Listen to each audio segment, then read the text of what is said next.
I've chosen 3 points at the far reaches of the Legend of Zelda Breath of the Wild's gaming world map. So let's get walking. What adventure can we find, and what scrapes can we get ourselves into and out of? This depressingly uninspiring but easily recognizable tree in the Natal wetlands is going to be my starting point, on the border between the Gerudo and Farron regions. As I set off towards my first marker, I felt a sense of excitement, knowing it would likely be hours before I saw this place again. It's an adventure filled with poor decision making, frustrating moments, death, and a thorough appreciation of this amazing game. My name's Biffa, and welcome to Slow Travel, because fast travel sucks. From my short fat tree in the Natal wetlands, we're going to walk all the way to the Akala Ancient Tech Lab in the far top right corner of the map. From here, we head west to a high peak at the edge of the Hebra region, then all the way back down to my beloved short fat tree. I start this adventure immediately after descending from the Great Plateau. The only threads I have are what's on my back, ignoring the Nintendo Switch t-shirt, and a warm doublet I acquired from the old man on top of Mount Hylia, which, although handy for cold regions, won't be enough to shield me from the coldest parts of Hebra when I get there. Any weapons and shields I've picked up so far have been yeeted behind my beloved tree. I've not visited any additional Sheikah towers other than the starting tower on the Great Plateau, so all I can see is what's in front of me, and we're off. Now, I'm not shackled to a straight line. If it's necessary or we see something worth investigating, we'll go and explore, but generally, I'll be heading towards the red marker for now. Oh, nearly forgot. Before heading over the crest of this hill, I'll just place down a marker so I can get back. Okay, that was the wrong tree, but never mind. Great start. I hear a noise and pan around to see the source. 2 bokoblins on horseback. I might as well be naked for all the good this outfit does to protect me. I've only got 3 heart containers and 0 weapons, so I need to be careful. That means bomb time. He's flown. And he's dead. And he's given me a cracking first weapon. That's just what I needed. Sweet death. That was he dropped. I'll make do with what I can find at this point. But I was right back up again once I got to the top of this first hill and soaked in the view. As beautiful as it is intimidating. The plan was to make my way to the Sheikah Tower in the distance, as it was en route anyway and should give me a good lay of the land ahead. But only a few paces later, I noticed an enemy encampment. This was my chance to get some more weapons, and, hopefully, some shields and a bow. But this wasn't without its risks. Okay, you little shit. Well, that worked well. Guns a-blazing it is. Oh, flurry rush. Yes. Come on. Kill him. Death. No, not death, but I'll nick his club and beat him to death with it. Oh god, that was close. Run away. This time. This is going to be a long day. Yeah, you don't know the half of it, mate. But armed with knowledge, surely the greatest weapon of all, I fancied my chances this time. I snuck up behind this bokoblin and made sure he'd never blow anything again. Finally found myself a sturdy bow, did some more maiming, but was outsmarted again by a lookout bokoblin who tasted my newfound pointy death machine. I hoped that whatever these guys had been guarding was worth the resource, and boy was it. Oh, I'm bringing hellfire. Yeah! Oh, God. Oh, I just tanked it. Right, now it's your turn. Oh, just made it look cool. That little escapade wasn't the bountiful raid I hoped it would be, but I did have a bow and those beautiful bomb arrows. Time to get some legwork done. But only a few paces later, I encountered a goat and made a quip I apologize for in advance. Oh, are you kidding? A goat? Look how dead he is. It's about this time that it really hit home how much of an issue my lack of stamina was going to be. But as they say, it's not the size, it's what you do with it that counts. It also became clear just how much of this adventure would be spent staring at Link's bottom. But thankfully, these thoughts were pushed aside when I was snapped back into reality. And I'm happy to report, I just about managed to keep my cool. Holy shit. Oh.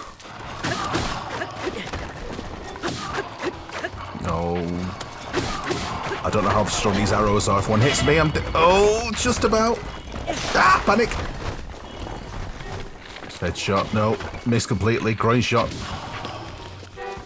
Just anything shot. As I unclenched, I took a few moments to ponder how I was going to cross this river with so little stamina. And in the end, I decided that an unconvincing, poorly thought out glide straight into some water octoroks was the best way to proceed. And it went about as well as you might expect. Oh, so many ways I'm going to die. Just stop it! Come on, let's get on this ledge. Come on, jump. Jump! Jump, you p***!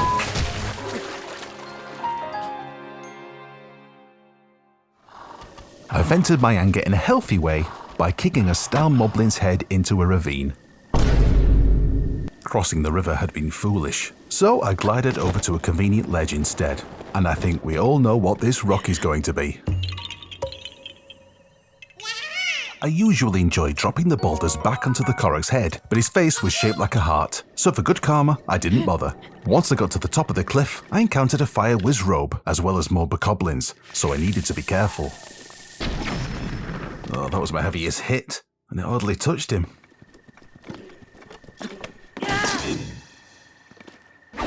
Oh, and he's just...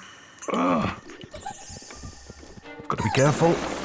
Oh, that danced around me. A good spear shot.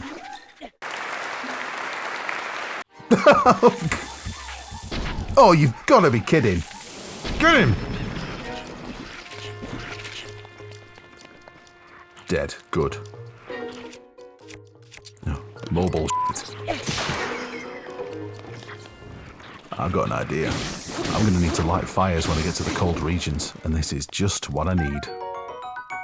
In a welcomed moment of serenity, I finally climbed the Sheikah Tower and activated it. Up until this point, I'd only faced base level enemies. Mercifully, it hadn't rained, the cliffs hadn't been too tall, and despite running out of skill on several occasions, I'd kept it reasonably together. I did ponder exactly why I was activating the tower. The only thing it did was remind me exactly where I'd last died, but if there's one thing I've learned about Breath of the Wild, it's never waste a good vantage point. At the foot of the tower, I got into a few skirmishes with several green Zalfos, found pointy gold in a chest, did some rush room vertical harvesting, hunted for supper, and let myself down again. Hey, another goat. You kidding? What followed was a welcomed period of relative calm. The enemies dried up and the terrain was flat. These moments were what I had envisioned most of my journey to look like before setting off, but it hadn't turned out that way so far. This meant that I was finally able to stir some good old-fashioned curiosity into the mix, and nothing sparks curiosity quite like a massive tree in the middle of nowhere. I decided this would be a good time to get a fire going and cook some food, but even this wasn't without issue. If that had killed me, I probably would have laughed and cried at the same time. The food I cook doesn't need to be anything special as I only have 3 heart containers to fill. Just setting the meat on fire will do nicely. Once I'd finished cooking, rather than doing the sensible thing and forcing a save point by sleeping by the fire and calmly walking around the lake, I decided to make life difficult for myself and cryo-ness across the water. 3 chests. Power, wisdom, and courage. Let's see what this first chest is.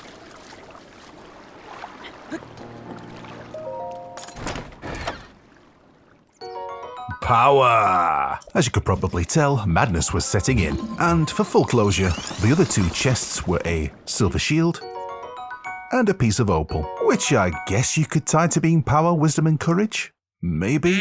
At the other side of the lake, I tried my best to make it look like the Lord of the Rings. That wasn't until I stumbled across an enemy stronghold and made my presence known. After some flailing around, I backtracked to get a good glide down to the platform, and, fingers crossed, the reward in the chest was going to be totally worth it.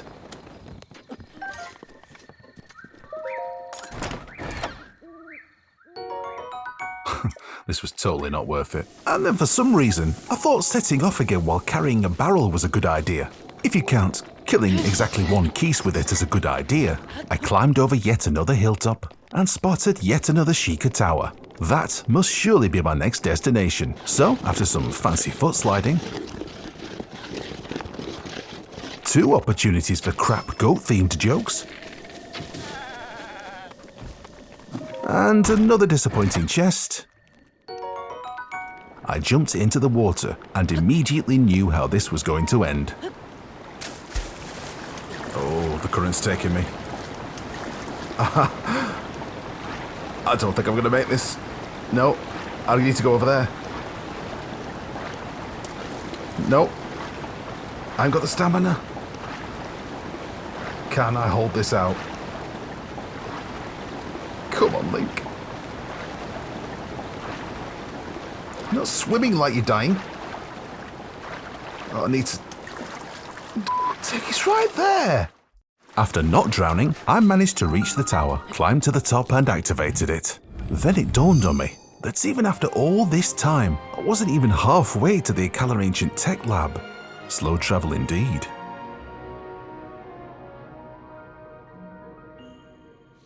For the following few minutes, everything was quite uneventful, but I was rudely interrupted while hunting by a ruddy great stone talus. Now for full disclosure, I don't die during this fight, but what I did do was make 2 idiot mistakes. The first, I mistook the stasis rune for Tears of the Kingdom's recall ability, so instead of cleverly reversing the stone talus attacks, they hit me straight in the face. The second is that I was so disgruntled with wasting all my bomb arrows on earlier base level enemies that it didn't occur to me to use rune bombs during the fight, something that only dawned on me as I was attempting a cool finishing stance. Cool guys don't look at Oh, bomb runes! Why didn't I use bomb runes, you idiot? Maybe some peaceful climbing would reset my brain. It was also a good opportunity to get my bearings. Then I suddenly realized where I was. One of these paths. Left or right? Oh, it's Kakariko! Oh, found Kakariko Village. I'm gonna eat so many carrots. Good to know I was paying attention. But never mind, this is where I can make my adventure a lot easier. I sell off all the precious stones I'd acquired and purchase the Hylian clothing set from the armor shop. Although the defense is still not much, it's better than nothing. I also stuffed my pockets with arrows and foods from the other shops and set off once again. In totally the wrong direction. No, I think I've got the wrong way. It seems a bit disingenuous to glide down here. I'm not climbing up there. Let's go back and go all the way around.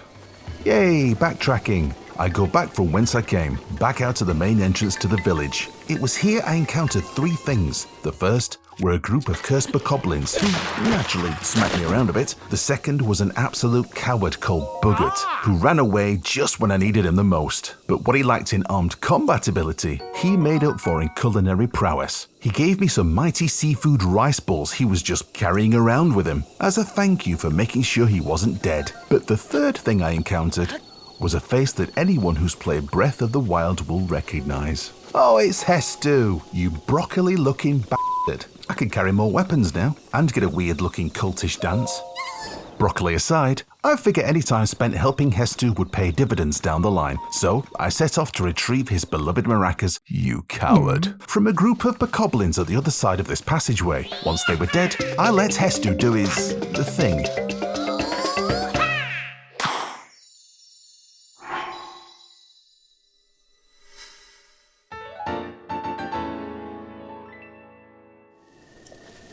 Always interesting to watch. Now I was feeling a little safer in my new armor when I stumbled across a Hinox. I thought, what the hell, let's take it on. But after wasting far more fire and electric arrows than I should have done before switching to good old regular ones, after all, if you don't manage to hit him in the eye, it's as good as hitting him with nothing, I came out of the other side hoping it wasn't going to be a giant waste of time and resource. As I flew my last arrow and worked to the feet, I knew in the pit of my stomach, I just wasted my time. And I was right. Resource-wise anyway.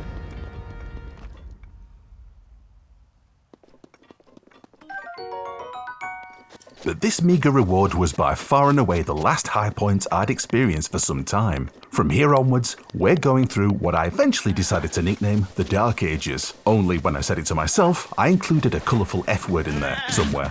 The problem was this. The Zora's Domain section of the game is designed to bottleneck you into going through the Divine Beast Vah-Ruta storyline. Many cliffs are unscalable because they're too tall for someone with only a small stamina wheel to climb, so you have little choice but to make your way all the way into Zora's Domain itself. or go the long, long way around. But by far the worst part of all this, and perhaps the biggest mistake of this entire adventure, is that I'd forgotten something. I'll reveal what that mistake was as it dawned on me in real time. Now, to be fair, it starts off pretty well. I stumble across Cass playing his trusty accordion, and I can't help but go and talk to him. I even find a Korok in a tree, and in my good mood, I, again, decide not to drop the boulder on its head. I continued towards the east, as it seemed the shorter way around Zora's domain. But as I encountered a group of blue Lizalfos, this happened.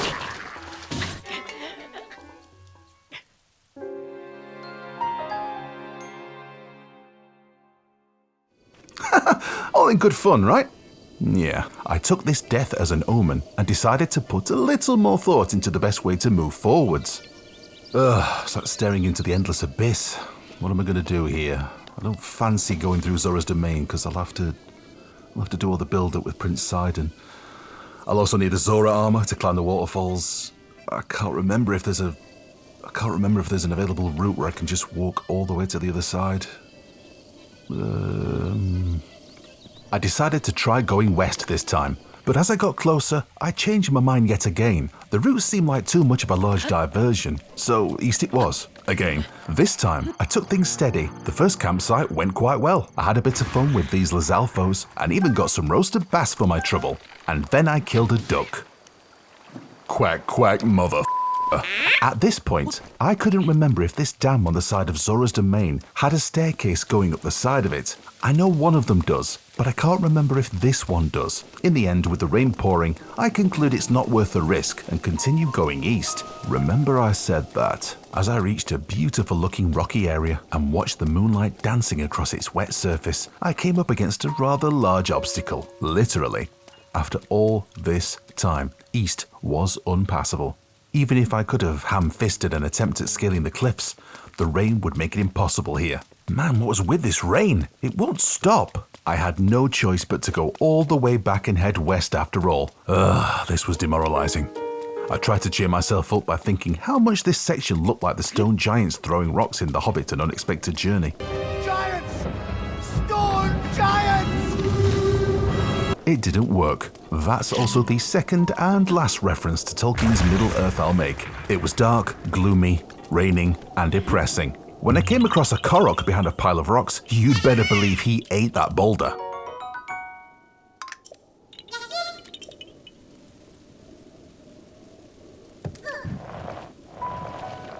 I did hold out some hope that maybe I'd missed some easy climbing ledges or some other way of getting to the top.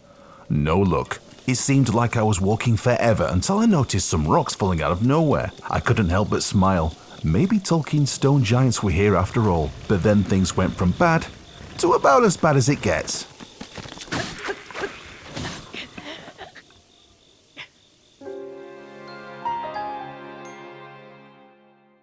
But no, wait! I can remember my last spawn point was exactly where I'm trying to get back to, next to Cass. All I need to do now is respawn and head west. This is going to save me Oh, you little Exactly 1 billion years later, I make it back to the Zora Dam area I'd contemplated investigating earlier. At this point, what have I got to lose? I might as well go and have a look. When I asked myself the question, what have I got to lose? It would have been nice for a voice in my head to say, well, time, patience, control of battery life, but that voice never appeared. Instead, it let me get all the way to the base of the dam, where I finally decided ham-fisting the situation was the way to go. As you watch me stubbornly struggle to get up these rocks, it's also around this time that I had two realizations. The first is obviously there isn't a staircase going up the side of the dam, and secondly, it finally dawned on me how stupid I'd been about the endless rain, and it's worth listening to live. Oh, come on, please. Of course there's no staircase. You know, I knew there wasn't a staircase. I just wanted to get up those rocks. No, there's nothing. Just a sheer cliff face. Man, this rain won't stop. What the hell is wrong? I've just remembered. I've just remembered why the rain won't stop. Oh, you idiot. The rain doesn't stop until you do the Divine Beast. Oh my God. I was never going to make it up anywhere. It was never going to stop. Oh my god. Some would say that it's cute to make a mistake like this. Me, I'd use a different C word altogether. But my embarrassment gave away pretty quickly when I realized the situation that was developing. There are air currents all around this area that blow you around as you glide. Surely I can't have soft-locked the game. Right?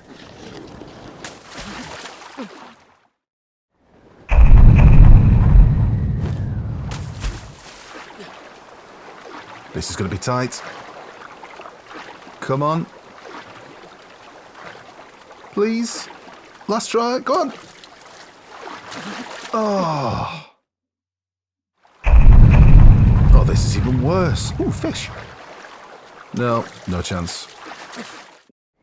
If there's a ledge I could just stand on. Just anything. No. Oh, yes. Yes. Oh, mercy. Can easily make this now. And we made it. Oh no! Yeah, don't count your bright-chested ducks before they hatch. Progress hadn't just been slow, I'd now made negative progress. Something which I took out on a fox and on Cass. Oh, Cass, shut your beak.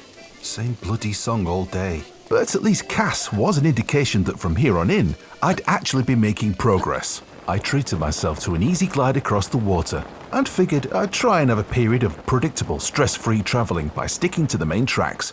For now. But what this meant in reality became apparent when I encountered a Zora called Tona while walking across a bridge.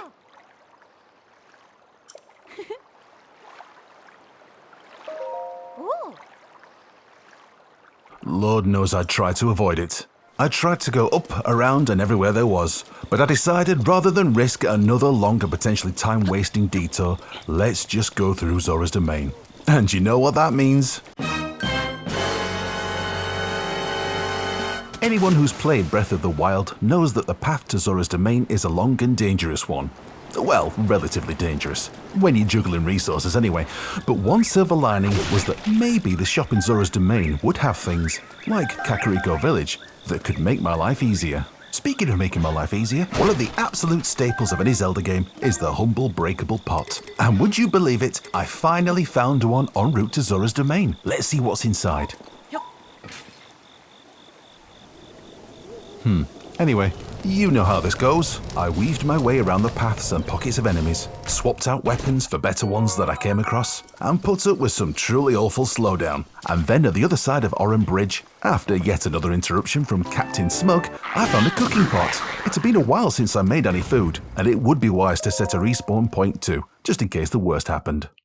If you think a good night's sleep would stop me doing something stupid, you'd be wrong. As I carried on along the trail, someone thought it would be a good idea to block the way with a giant boulder. I tried crawling under it, tried blowing it up. Then, like a normal person, I remembered that this wasn't 1998, I'm not playing Ocarina of Time, and I just climbed over it. Keep it together. A little way down the road, I had a moment with some Lizalfos that really scratched an itch. There's nothing quite like a group of them screaming in agony. Look at them fry. But a moment I'm not so proud of was killing Bambi's mum. But well, at least I got some food. Then finally, mercifully, I arrived at Zora's domain and headed straight for the shop to see what they stocked. Firstly, I sold off all the useless things like precious gems and monster parts that I collected. There was an abundance of ice arrows, but nothing earth-shattering. In fact, I came away thoroughly disappointed. Although if you'd asked me exactly what I was expecting, I wouldn't have an answer for you, just something more than what I got. I went through all the dialogue with Prince Sidon, King Dorephan, and that Muzu, knowing full well I was only in it for what I could get out of it. And eventually, once I was gifted the Zora armor, I got out of it, but not before having another crack at old school Zelda-ing. Old school! Right. Old school. You know, Zelda games aren't what they used to be. Yes, well, maybe I shouldn't be such a pothead. But enough procrastinating, we have a waterfall to climb. It was such a relief knowing that I'd soon be flying up the waterfalls, but when I finally did it, it was almost cathartic. Plus, the symbolism of me roaring into the sky and finally overcoming this giant, dank, moist pain in the arse was glorious to see. All that's left now was to cross the final body of water, stand triumphantly on top of a rock and soak it all in. Then glide peacefully down to the surface and continue on my adventure. I can finally leave Zora's domain behind, and as you can hear, I was quite happy. It stopped raining! It stopped raining and there's red in the colour palette. Oh, there's always something gonna spoil it. Just get...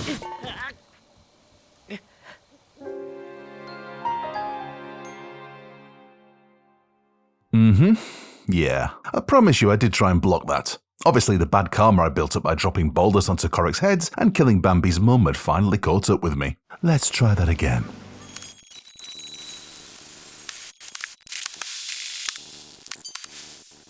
This time I wasn't so complacent. I stuck to the paths and enjoyed some moments of calm and the beautiful brown and golden leaves of the Akala region. That's when I spotted something. A great fairy pod. This was brilliant. I can upgrade my armor so I wouldn't go down like so much of a chump when karma inevitably caught up with me. As we went through the usual performance, she said something that made my heart sink. Oh, you moron.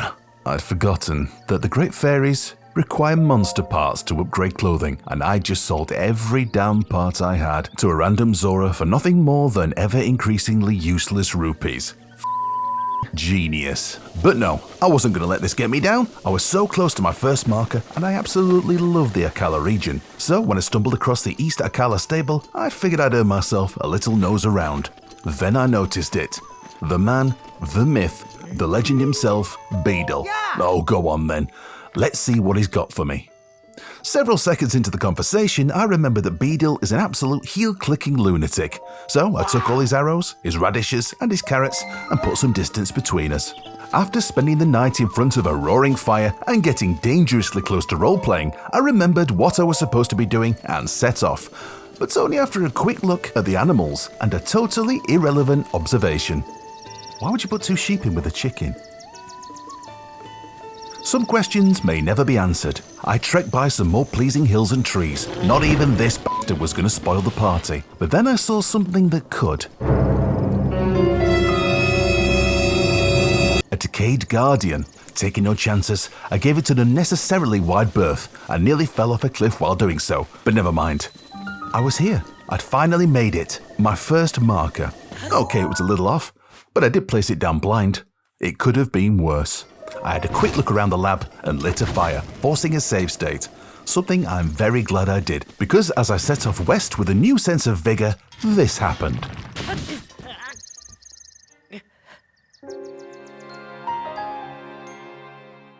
Sucker punched by a stone pebblet. As I respawned and headed out again, they didn't even bother respawning this time. Whether the RNG was being kind, or they remained underground with pure contempt, I can't say. I stopped to get a good look at what lay before me. Then I actually did fall off a cliff. But wait, what's this I spy? An opportunity for mischief? No, it turns out it was actually an opportunity for embarrassment. A totally mistimed room bomb, and then another totally ill-conceived bomb sent me flying. But still alive, after several moments of fisticuffs, some of which with this absolute war machine, I'd replenished my inventory with some decent weaponry that I'd pulled from their cold, dead claws. I headed towards the foot of Death Mountain. I could only get so close to the mountain before the heat would start to burn. But it wasn't burning, but sucking that became the immediate threat. This area of the map is largely barren, just boulders, stones, pebbles, and a shit ton of rock octoroks. It's a good job they're all so satisfying to kill. I continued around the foot of Death Mountain. It was then I came over suddenly quite poetic. Volcanic fury courses through fiery veins. Lava cascades like the tears of gods, igniting the plains. I really don't know what that was. The heat must be getting to me. It wasn't the only thing getting to me either. These weird ostrich things were getting pretty close. But to be honest, I was almost glad of the company. Not much was happening, and I couldn't decide if this was a relief or not. But I needn't have been worried, for the great Eldin skeleton came looming into view. There would be something here worth investigating, or killing, and I was right on both counts. But even better than that was what I saw in the hands of a black moblin. It was holding a flame blade. This wouldn't just unleash fiery death upon my enemies, it would also keep me warm through the upcoming Hebra region. as long as I held it on my back. Combined with the warm doublet I'd acquired at the start of the game, and things were looking a lot less daunting, but I still had to get hold of it, which proved to be tricky. I've got no beef with you, just leave me alone. Just want the sword. The shield! Fuck off! Will you just die? Look at my charred, broken body. Not only did this black moblin have an awesome sword, but an awesome shield as well. He was also a big smelly meanie, but nevertheless, quite the prize. This meant that when I finally made my way back, I smacked the shit out of him, got the sword and shield, and set off once again. I was feeling a lot safer now I was building up quite the portfolio of kick-ass weapons, but just over another ridge, I spotted something it would be foolish to start smacking around. A white maned Lionel. I got my sneak on and left it to its own devices. Then a little while later, I came across another one, just as intimidating and awesome looking as the last. A little while later, I spotted yet another white maned Lionel. Death Mountain's water supply must contain naturally occurring Lionel aphrodisiacs or something, because they were breeding like rabbits. I continued my trek over barren rock until I reached the Hebra border. Freezing cold temperatures and hard nipples would be the name of the game from here onwards. It also served as roughly the halfway mark for my grand adventure. So if you've made it this far, thanks for sticking around. And if you think I've earned it, please consider leaving a like on this video. It really does make it all worthwhile. Into the cold we go, flame blade on my back, keeping me warm and snug. You may be wondering why I haven't considered cooking meals with cold-resistant ingredients in them. The long answer is that I would likely be spending so much time in the Hebra region that I would burn through the ingredients I had pretty quickly. So this sword has been a blessing, and my original plan was to don the warm doublet and simply carry a lit torch the whole way, which would have been fine, but only until I needed free hands to climb over the extremely cold regions. The short answer is, f*** that. I can't be arsed. It is, however, very tempting to make short work of the enemies by hitting them with a flame blade. But we all know what Breath of the Wild is like for weapons made of Ritz crackers, so it would be wise to keep this sword only as a heat source for now. Hey. Hey. Want to hear a joke about a horse? Fine. Dr. Dolittle, I ain't. After many moments of hard, steep walking through the snow, I came up against a Zora's Domain-style predicament. A lot of very vertical rock, too high to climb, too wide to walk around. Visibility was poor and I had no idea which way to go or how best to proceed. But I did spot a clump of ice. Maybe this was a passageway or was blocking an updraft or something. Maybe a chest containing something, anything that would help. But whatever it was going to be, it certainly wasn't a catalyst for great gameplay or great content. Standing very still while I let a warm flame blade slowly melt the ice. Yeah, damn right I'm going to speed this up.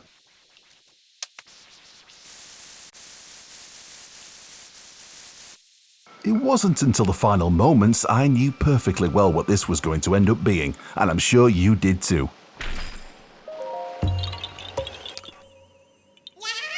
Yep, who didn't see that one coming? Well, me obviously. But there was a silver lining, because as I weighed up my options, I looked to the sky and I figured this section of cliff didn't look too unpassable. And you know what? It wasn't. Cheers, little dude. I'll never drop a boulder on any of your brethren again. What I needed right now was some high ground. Whatever I was on the side of, I was getting to the top of. But mere observation took a back seat when a moral dilemma reared its head.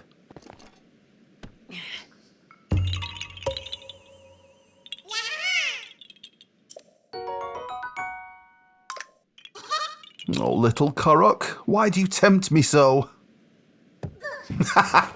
Well, that lasted. My plan was always to reach the highest point in the corner of Hebra, so after nearly falling off a cliff, karma, I marveled at my own accuracy. Incredibly, I'd placed the marker right on top of the mountain I wanted. Totally blind. It's the small things, you know. But if I thought breaking that little Korok's skull had been a temptation, what was laid out in front of me now was a downright seduction.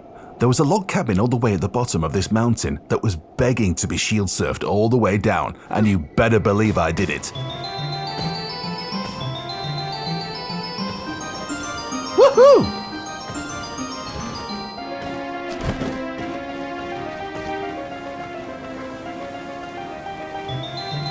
Yeah. Oh, That was fun. When I got to the log cabin, the inhabitants cell me didn't seem to mind me breaking and entering, quietly cooking, and then unceremoniously leaving. But that was it. No more distractions, no more nonsense. I was getting to that second marker, and what better way to do it than a Rocky IV style montage.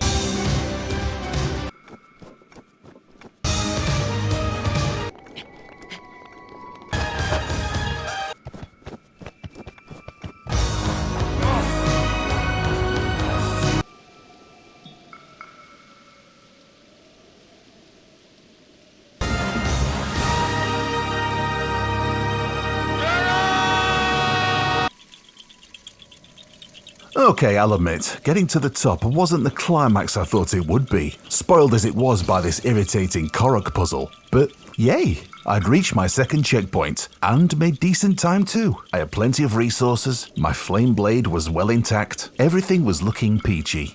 After all the time it took me to get to the top, I almost had to psych myself up to get back down the mountain, Link's left kneecap doing most of the heavy lifting along the way. I found a chest buried beneath the snow, and it contained perhaps the last thing I wanted to see more of right now.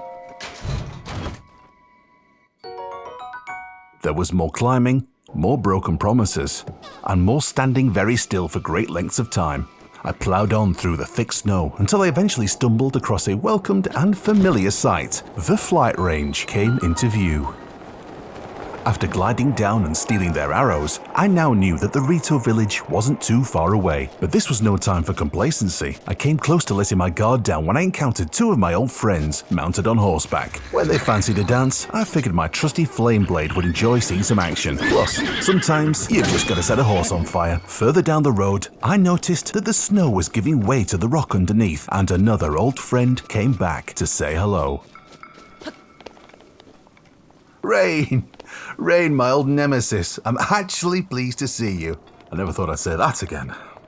What I wasn't so pleased to see was the daunting landscape in front of me. Rito Village is flanked by some pretty steep cliffs and treacherous waters, especially for the more stamina-challenged hero. I had no choice but to turn around and go back into the cold and snow and find another way around. But this was nothing compared to the fountain of irritation that was about to go down. I stumbled across a monster stronghold, and the only way to pass was through. At first I couldn't see any enemies, maybe they were camouflaged or something. Then I heard the familiar snorts and grunts of hefty monsters. At first, I tried to tackle this properly, but was thwarted by the ice keys and an eagle-eyed bokoblin who was sent in the cavalry. He got jabbed in the face for his trouble. Then I noticed ice arrow-wielding moblins making their way down the stairs. My hardest-hitting flurry rush only seemed to tickle them, and under a barrage of pointy, icy death, I needed to be careful. 1 down, 2 to go. I figured this tree would give me good cover from one while I dealt with the other, but it turned out to be me that was well and truly dealt with.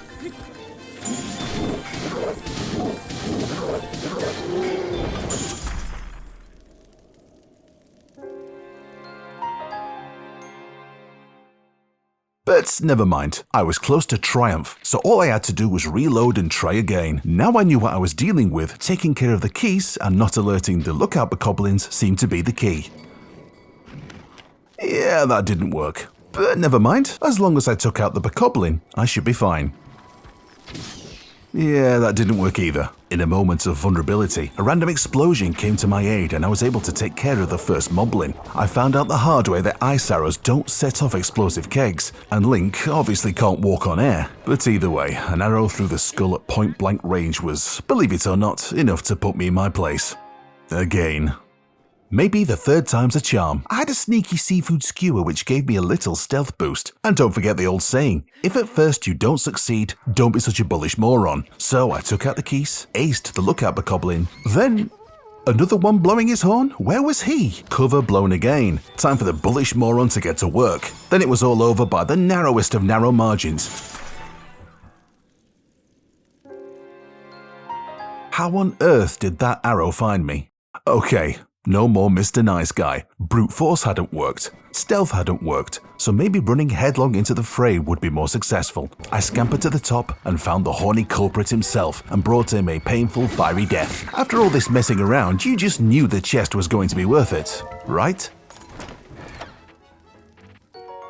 Okay, not the worst outcome, but it was still a disappointment. After a few cheap electric pot shots, I turned tail and did a runner. See you later, losers. And after all, he who fights and runs away doesn't die for an embarrassing 4th time. Let's hit the road. After all that excitement, I found the perfect opportunity to calm down. Rito stable, and a familiar face I hadn't seen since I shouted at him a few hours ago in the pouring rain. Cass! Good to see you, buddy. I treated myself to a soft bed for the night, which gave me a much-needed extra heart, and headed out again in the morning. I climbed upon high and concluded the only way I was easily getting across this perilous landscape was obviously the convenient Rito bridges. It was then I came across something I didn't particularly feel like seeing again, a monster stronghold, but I didn't see any monsters at first. There's no one here. Oh, shit! I didn't see him. Fool me once, etc., etc. But these sneaky little did highlight that I was getting back towards calmer, less intense enemy types. I also, would you believe it, had to use my frontal lobe to reach this platform.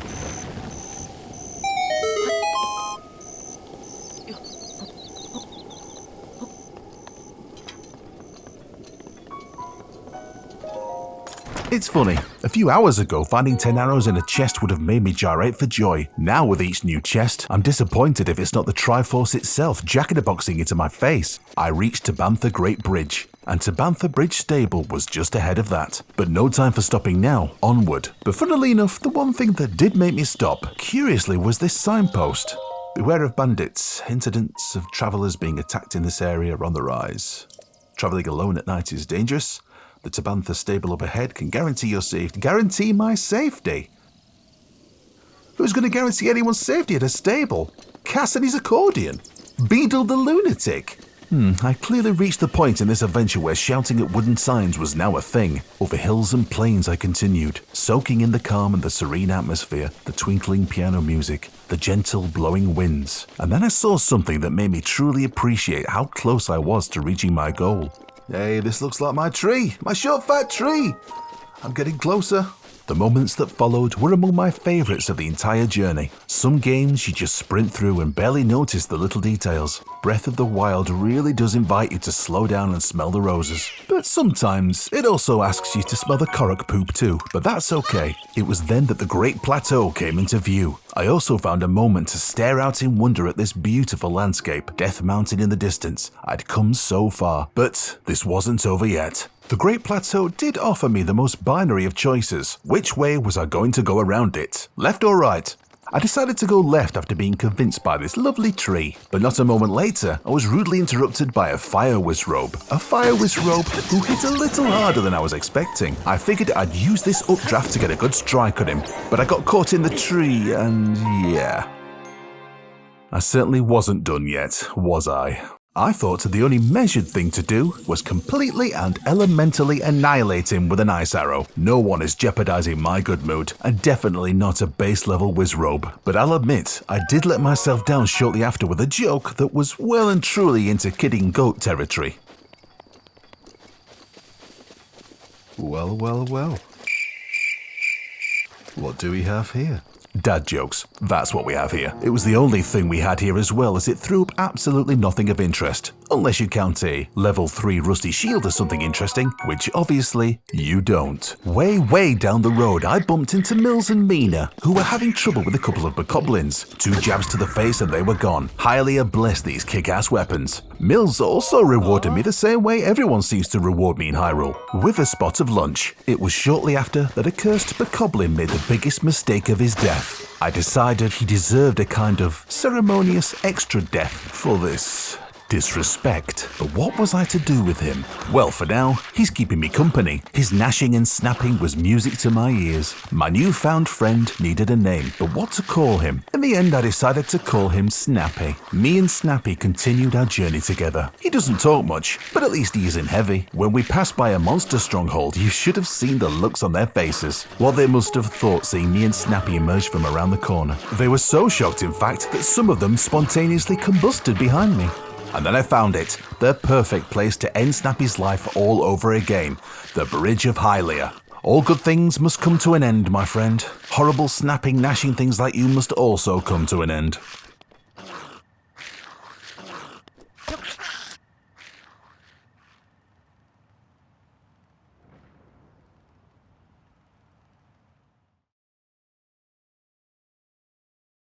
Untethered from my parental responsibilities, I came over all Assassin's Creed at the end of the bridge. There must be something cool up these towers, right? Right. What have we got? Nothing. Nothing. There's got to be something on the other side.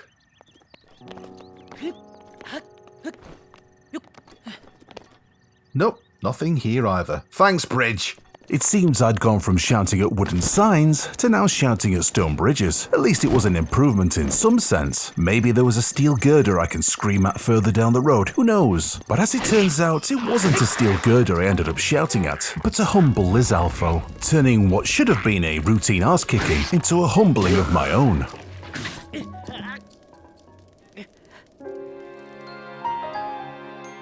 Right, that's it. Time to have some fun with these dudes. In the end, fun meant a kind of strange, crazy golf using the fire rod I picked up from the Wizrobe earlier. I simply bounced the fireballs down this path to try and hit the Lizalfo at the end.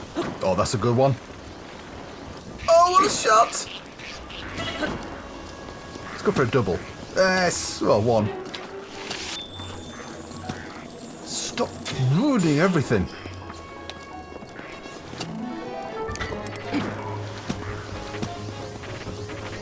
Oh, it's broke. Oh, got him on the rebound!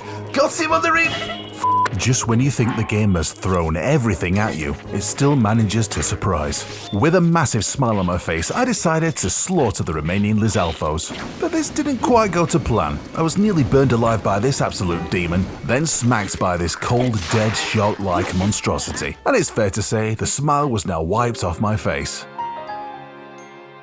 I respawned for what would end up being the final time, took care of the remaining Lizalfos, and made my final steps towards Journey's End, passing those familiar hilltops I remembered from over 8 hours ago. And then she came into view. My tree. I had finally made it home. This episode of Slow Travel took a lot of recording, writing and editing, so thank you for joining me on this journey. If you enjoyed this episode, there will hopefully be many more to come in the future, as well as a wealth of other Nintendo content. So subscribe on YouTube if you love Nintendo as much as I do, and follow me on X if you want to say hi or be kept bang up to date with everything I do. Cheers guys, and I'll see you next time.